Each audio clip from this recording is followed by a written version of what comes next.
Agafa.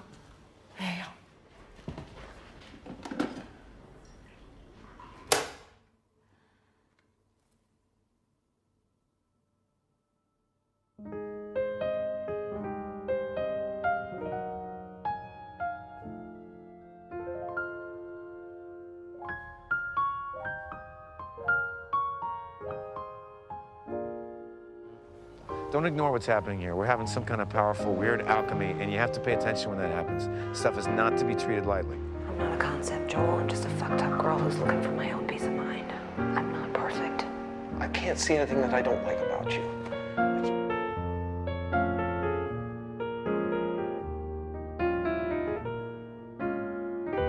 You make me want to be a better man.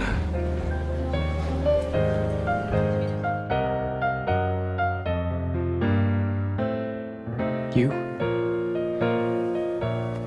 complete me. But just has. Shut up. Just shut up. You had me at hello.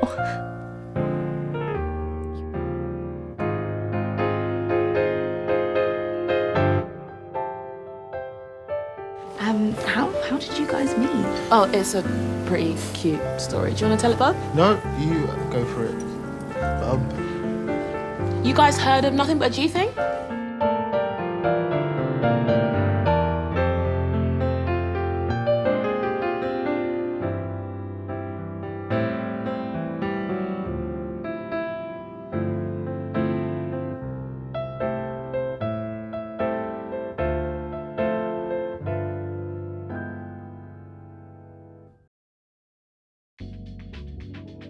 Hello, welcome to the shit show. This is Alejandro, and we're back. Finally, 2 months removed, but we're better than ever. Mental health is at an all-time high, as opposed to 30 days ago when it was at an all-time low. Look, just call me Alex Hitchens the way I'm gonna love doctor the shit out of you today. Shut the fuck up! You can see that I moved. I was planning to do like a big reveal and shit, but then like life hit real hard for me, and I was like, fuck. Sorry. I love the wall. It's gonna come back. We just gotta, you and me gotta figure that out together, okay? So you wanna fall in love, right? But you don't know how. And neither do I. And neither does he, or they, or them, or she. You are a hopeless romantic. You're wondering what it's like to wake up next to your favorite person, what it's like to cuddle somebody that smells weird, but just the right amount of weird that you can get past. Movies have been around for what, about 100 and plus years now, coming on 150 perhaps. And for the history of movie making, there has always been this element trying to convey this feeling that we don't quite understand within ourselves, but we know it when we see it. So I've done 3 versions of this video, real shit.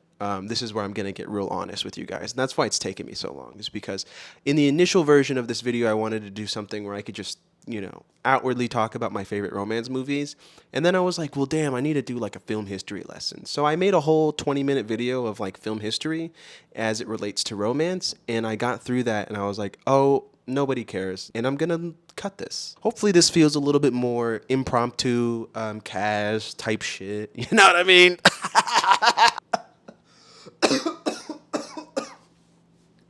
What was that? What was that? Some of you may know this about me, but I've spent about 4 years writing a romantic film. I finally gotten to the place where I'm ready to shoot it, and I've been in the process of shooting a feature film for about 6 months now. More on that in another video. However, over the 4 years that I have been in the process of making this film, I've done this great big thing that nobody really talks about in a real way is research. And my research has really consisted of watching a bunch of movies and a bunch of romantic movies. And so I've really tried to expand my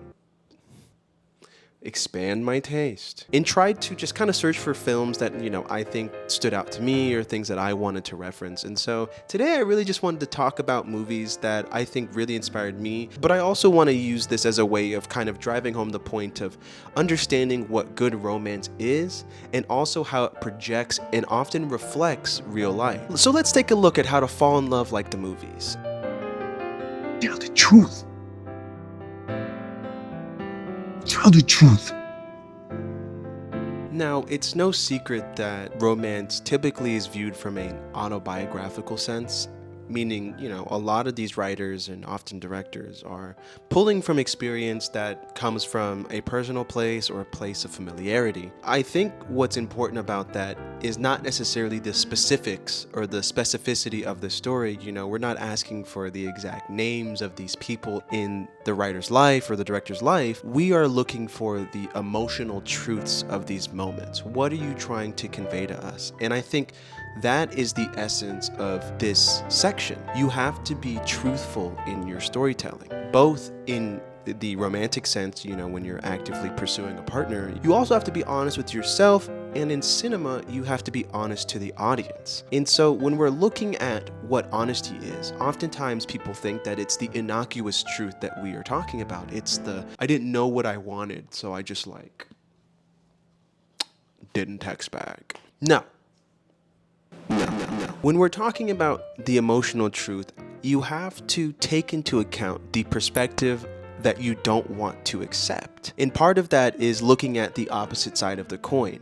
What is the effect of the thing that you caused? Your own perception is not yours to perceive. It's the perception of others that will be perceiving you. Does that make sense? What I mean by that is you have no control over that, but you have to be aware, if you're going to tell the truth, of what that other perspective is. And I think that's what is the essence of good cinema, is understanding the perspectives and knowing what the emotional truth of both sides are, because ultimately two people can have two differing ideas of what happened, but there is only one emotional truth of the matter. And that brings me to my favorite movie and example.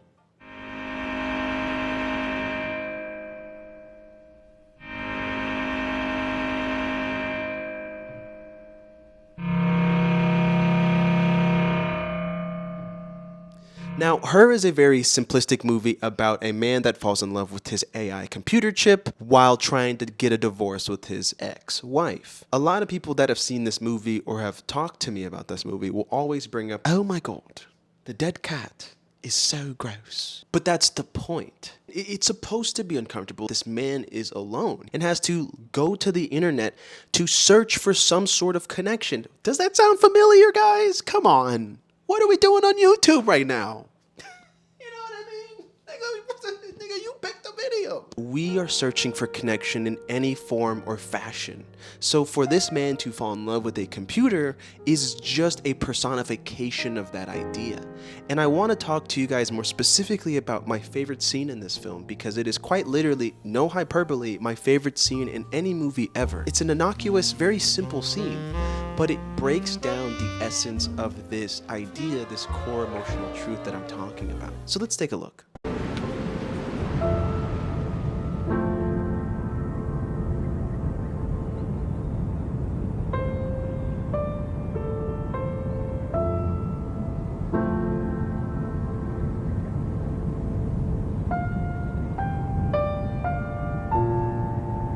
That's pretty. What is that? Trying to write a piece of music that's about what it feels like to be on the beach with you right now.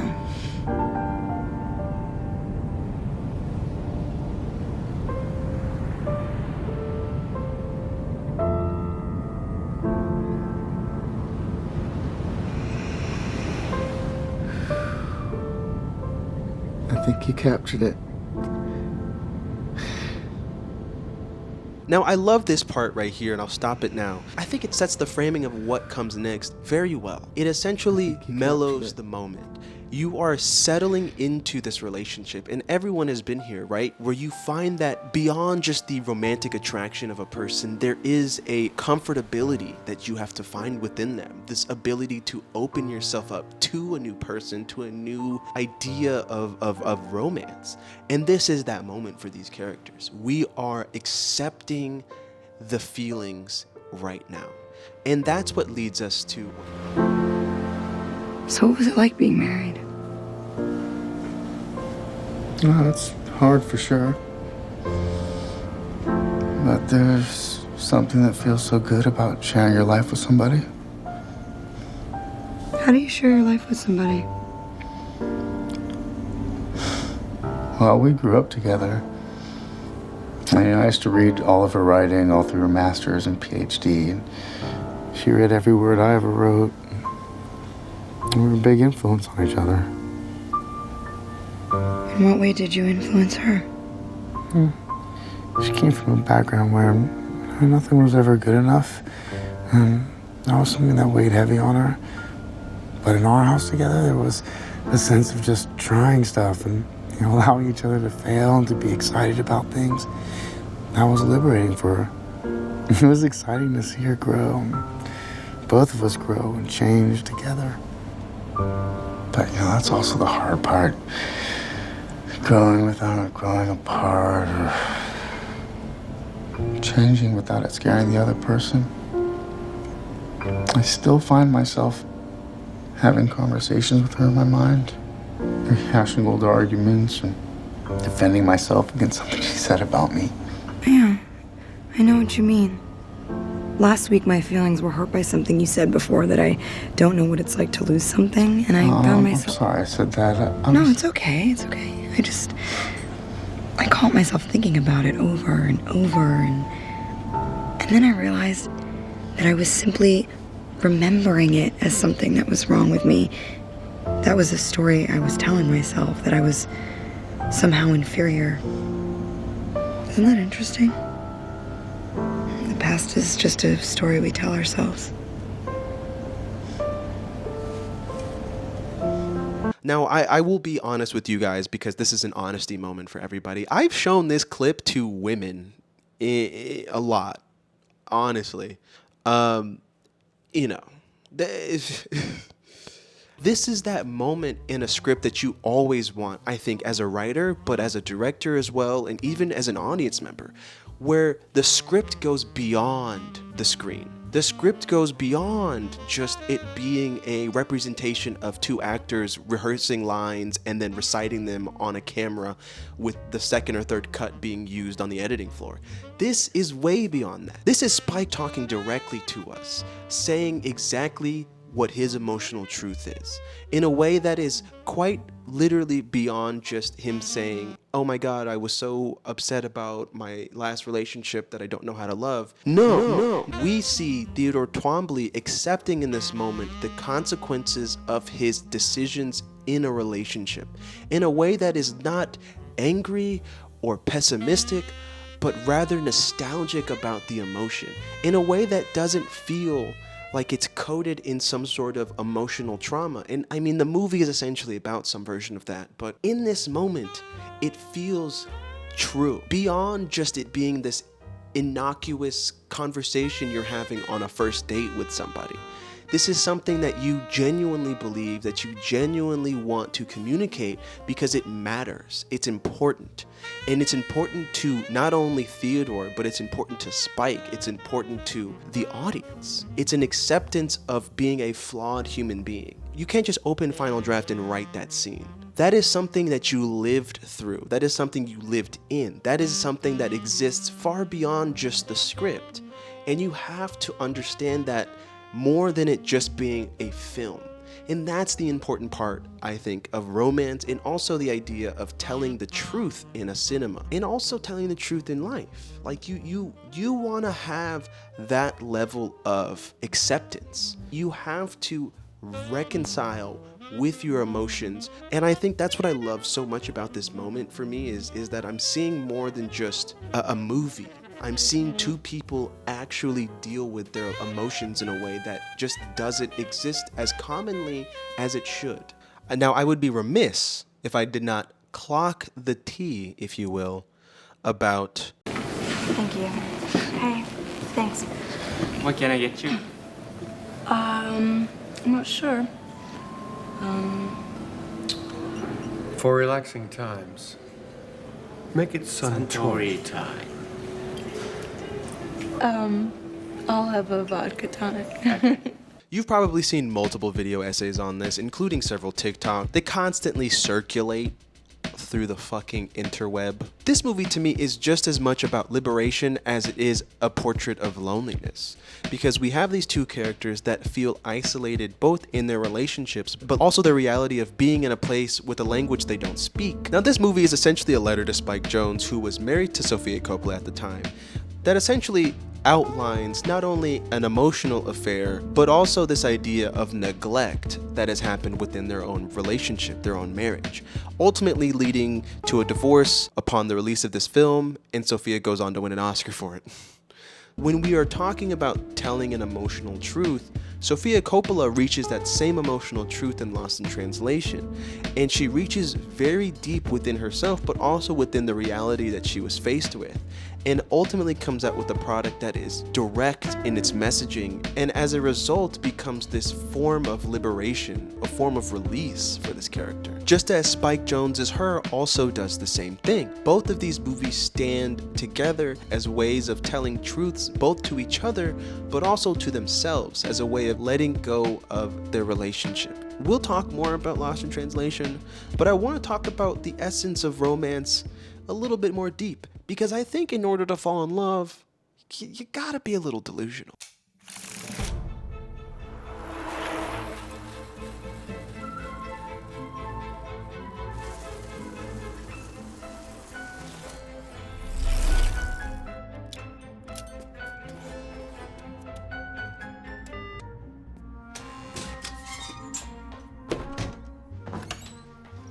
We know who else to call. It's Amanda Heller all over again. He did the right thing. Now, where is he?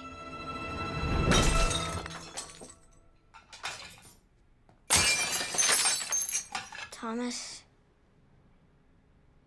Rachel, what are you doing? 500 Days of Summer, if you don't know the premise of this fucking movie, I'll give it to you. It's about a man who meets a girl named Summer and falls in love for 500 days. There you go. That's it. It's the whole movie. The premise is established almost immediately. Start from the beginning and tell us what happened. Things were going so well.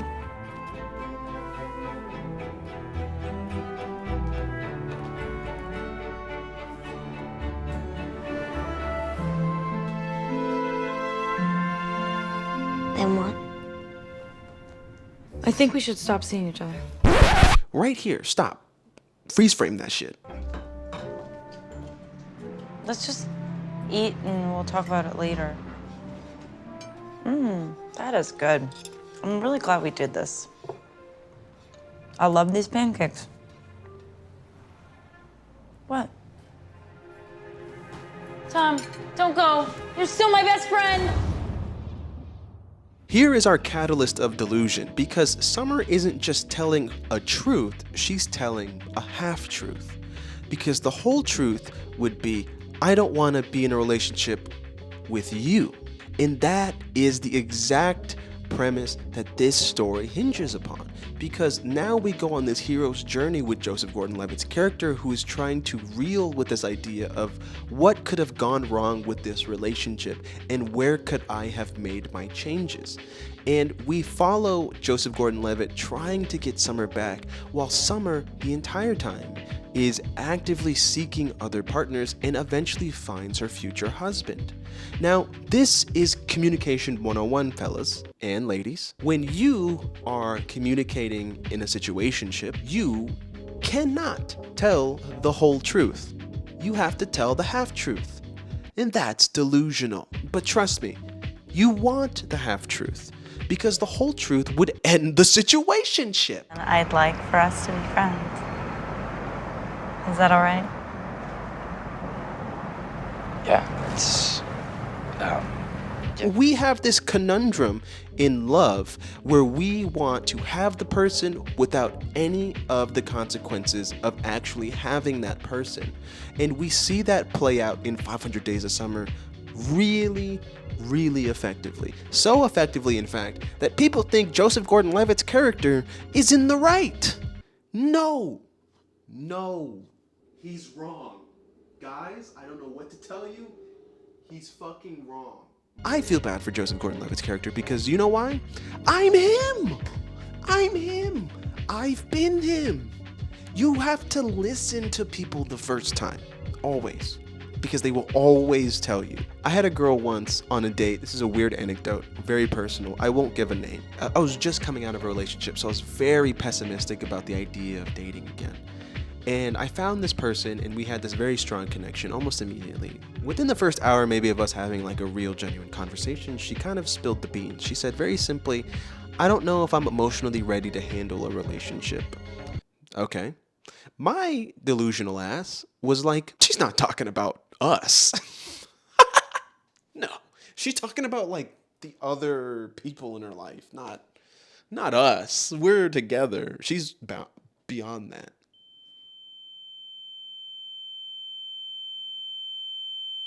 But even beyond the traditional delusional dating, there is a delusion of love that you have to maintain, even in part, when you're actually with a person.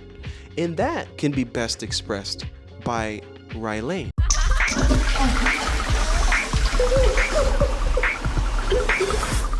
Everything all right in there? Trying to have a private moment? My bad. It's not that private though. Now, while touring in an art exhibition, Dom finds out that he has just been broken up with. So he does as any good man would do. He goes to the bathroom and cries. Now, this story starts here immediately and turns into this before sunrise walk and talk day in the life style film where we have these two characters, particularly Yas, trying to comfort Dom in his very messy breakup. Now, as the story progresses, something very unique happens in this story, which is both Dom and Yas begin to go strolling down memory lane in Dom's world, where we get visual representations of Dom explaining his relationship with his previous ex to Yas. As we see his situations play out further and further within this story, we come to find out that there is a lot of things Dom kind of just let go by the wayside in the name of loving this person. This man is mourning a girl that didn't even like him. All the time. I have a question. You did karaoke? I guess you're right. And I think that is another essence of romance that you don't really see too often, in the sense that we let things go unchecked, oftentimes in the name of, oh, I love you. It's okay because I love you and I know you're not this person that you actually are. Are you just gonna sit there and let her say that to me? Well, she said my arms are nice. It's one of those things that is just a consequence of feeling strongly about a person. And what I love about Rylane is that it's showing the flaw within that. And Yas is not above that as well, as we come to find out later in the story that she is also dealing with a breakup that is almost just as fucking messy. Even so much as to break into her ex's house with Dom. I think this film boils down to very simply the lack of control we have with other people's emotions. You know, we often feel as though we can be in control of how we feel about others, but when somebody cuts you off from feeling a way about them, it is hard to deal with. And we find ourselves in these precarious positions where we have to get over or force ourselves to unlove somebody for the sake of them and not us. And that's where the delusion begins to be unlearned. You have to realize that the perception of this relationship was not what you thought it was. And you have to unlearn that reality in a way that is radical and dramatic. And in this movie particularly, fucking hilarious in my opinion. It's kind of stupid. Oftentimes it does take another person to see into your life to understand that for you. I had, and no names will be named here, I had to go to 2 therapists to unlearn the emotional trauma of a relationship. And it was one of those things that was very uncomfortable for me, because every time I was in those therapy sessions, I would be like, she didn't mean that. That was a fucking joke. That was a fucking joke. Meanwhile, it's the most racist thing you could probably ever say to a black person. And it's like, what the fuck is wrong with you, dude? Nigga, what? You get so accustomed to letting things slide that you feel as though you accept that as reality. Rylane does a great job at showing you have to actively heal within yourself, actively unlearn these patterns of behavior so that way you can truly become a better person and truly become a healed person. Right, me. I'm talking to you about healing. I'm telling you, don't get on fucking Hinge after a breakup. Go fucking heal. Go heal. Go heal. Stop getting on the internet. Stop begging for people to like you. Get on the fucking grass. Rub it. Put your feet in the shit. And fucking heal. And then come back to the shit. or never go on dating apps ever again. Sorry, I get dramatic sometimes. You should never be on a dating app, in my opinion. Go fuck yourself, Bumble.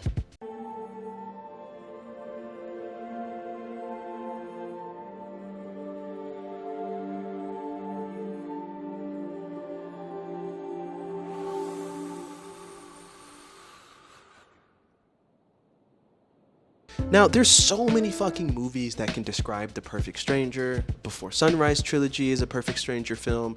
There's also arguably like a Roman Holiday, you could say, is maybe even like a Perfect Stranger movie. When Harry Met Sally, a Perfect Stranger movie, in some capacity. But I think I want to take you guys across the sea to a more contemporary Perfect Stranger, in my opinion, that is expressed in the movie The Worst Person in the World. This movie is one of those things that I think speaks so directly to this current generation of romance and dating in a way that no one is talking about. And it really freaks me the fuck out because it's like, this is it. You know what I mean? Joaquin Trier? Nigga, you got it. This is it. I watched The Worst Person in the World on a date, oddly enough. And I was watching that movie on a date with somebody I just met, and I was like, damn, I know a like this. Damn, I know a girl that ghosted me just like this. And then I realized something. I'm the I'm talking about. That's me. And that's when I really had a coming to God moment where I'm like, it's me. It's definitely me. and The Worst Person in the World. Ironic what I just said. Life sometimes happens in this way where you don't know. And The Worst Person in the World is a pure reflection of the uncertainty of life in a way that is so realistic, in my opinion. It freaks me the fuck out. I want to take you to the more than a stranger moment. We have moments where we are interacting with somebody and you instantly recognize this person is gonna be more than just a stranger in your life. And I think in a world where everything has already been made, The Worst Person in the World does a fantastic job of describing this moment in a way that feels way more authentic while also being unique. This moment I'm talking about is when words aren't quite enough, when you have this physical connection with the person that is virtually indescribable. So let me set the stage for you guys. Now, Julie has been in a relationship up to this point with an illustrator. After being with this person for a long time, she finds herself kind of at wit's end with the relationship. He wants kids, she wants to be young. She doesn't really know what she wants. He knows exactly who he is. She is ready to find something new. She has already reached the point of no return, and she wants to venture out into the world again. But while walking around this beautiful city, she stumbles upon a reception.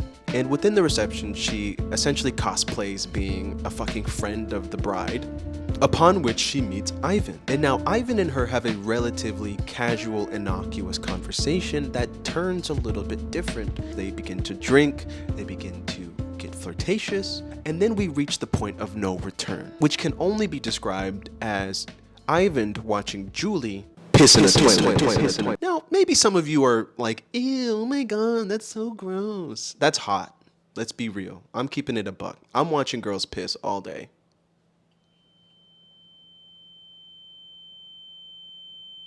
Not all day, like metaphorically, you know what I mean? Like, I'm not actively seeking that out content-wise.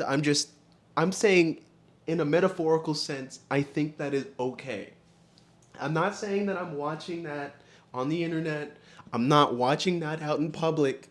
I'm watching it in this movie, and if I was in the situation, I would also do it. You know what I mean? But not in a non-consensual way, in a very consensual, sexy, perfectly okay fashion. But in all seriousness, you have to describe intimacy in a way that is beyond just a kiss. And in this scene particularly, both of these characters are in relationships. So you can't kiss because the kiss is the cheating. How do you cross boundaries without crossing your boundary? And in this moment, they decide to watch each other pee. And that becomes one of the most perfect portraits of intimacy I think I really have ever seen. Because you don't have to describe this relationship anymore. You don't even have to say I love you in this movie, because we just watched them watch each other pee. You are actively engaging in intimacy in a way that is far beyond just a traditional romantic sense. And this is what I mean when I say this is important to American contemporary romance, because we are constantly searching for intimacy in a way that is not intimate. What I mean by that is we want things that are feeling like we're years into a relationship without putting in the work of years into a relationship. Everybody wants to be in a situationship where you guys just connect and click without having to be together. And I think this movie expresses that feeling perfectly and within about 6 fucking minutes. It's really impressive. It's fucking amazing. And then the morning rises and they have to go back to their mundane ass relationships. What the fuck? What the fuck? Are you kidding me? I just watched you pee and I have to pretend you don't exist anymore?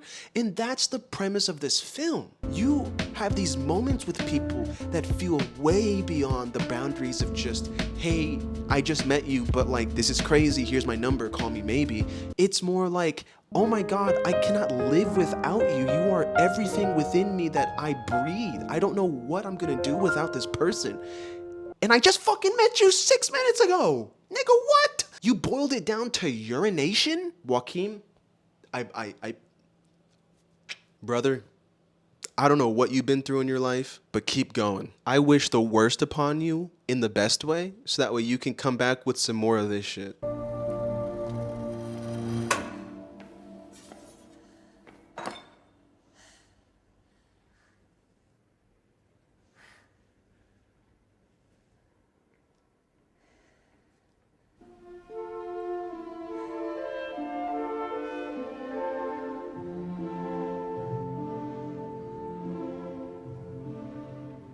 And this is just icing on the cake to me. This idea of going to a point of no return and then just longing for that back.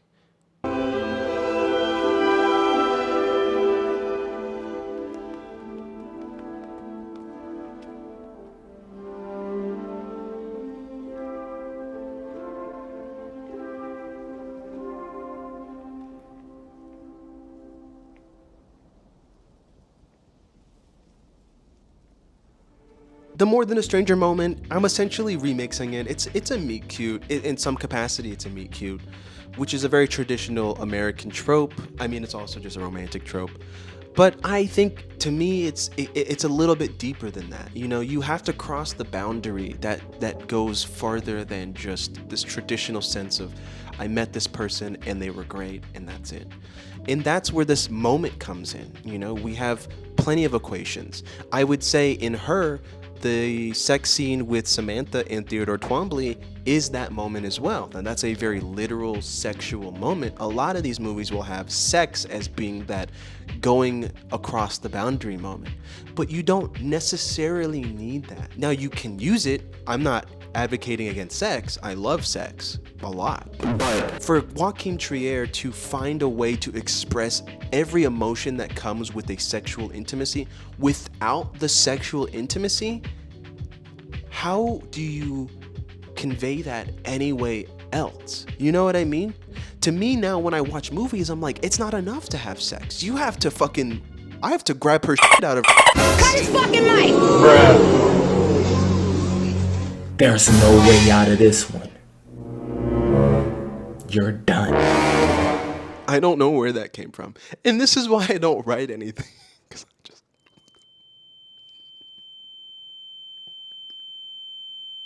If anybody makes a movie like that, lock them up. Put that motherfucker on death row immediately. I think we got that point. It's aggressive. Yo, the sign is real simple, B. It says wrap it up. Wrap that shit up, B. I don't think that's a good idea. There's so many movies that I've missed in the process of this video, 2 of which are sitting right next to me. Also, all of Barry Jenkins' filmography is something that I deeply appreciate and I constantly reference. And I didn't talk about one of them. And so I want to make another video like this, talking about movies like this, if you guys would indulge me on that. I would be happy to do that again. But for now, I just wanted to leave you with a few points that I feel are important to me along my film journey, along my journey of writing a screenplay and trying to make a romantic film. These were the points to me that stuck out, things that I constantly talk about when I'm talking about movies. And yeah, I think it's a solid reference point in my opinion. I know you've probably been wondering this whole video, what the fuck is his movie about that he's talking about? Look, I'm not here to sell you a film yet, but I will leave you with this. It's important for us to appreciate movies that are going the extra mile to tell you something. You have to be an active viewer with films like that because you are easily susceptible to missing the point. If you do care about this medium, if you do care about the cinema, then you should take the time to appreciate the art that exists within it. But until then, I will continue to post YouTube videos because I have 6 videos down the pipeline that I have been working on. So I'm coming back, baby. I'm back. I'm back and better. Thank you guys for being here. I appreciate if you watched this far into the video. It does mean a lot because I have been talking to a wall for 2 months. Genuinely, 2 months talking to a wall, hoping that you would watch this video and not knowing if you did. So if you watched it all the way through, you helped cure my insanity. And that I am forever grateful for. So stay cool. So if you have any ideas for what should go on this wall behind me, put it in the comments. Yo, I just finally got all the fucking anime posters from our old job, dude. Check it out. I got the Bakuman bag, brother. I don't want to put that out there. I don't want that messaging to go out that I am a fucking weeb. Dude, we could put it all on the wall, bro. Like, dude, we could just totally, like, oh my God. Can you put that away? Reincarnated as a slime, brother? Come on. Come the fuck on. Yeah, the whole box. The whole fucking box. Yes, just get the box. Dude, what am I supposed to do with all of this? I want the reincarnate as a slime one. Just leave that. You want to keep this one? Just leave that on the floor, please. Yeah, I could put it. Okay. Actually, don't put that on the floor. Put that on the bed. I want that to be safe. Yeah, I guess I'll just fuck off, I guess. Yeah, I don't know. If you put any spam or porn sites in my fucking comment section, I swear to God, I'm going to find you and I'm going to destroy everything you know and love.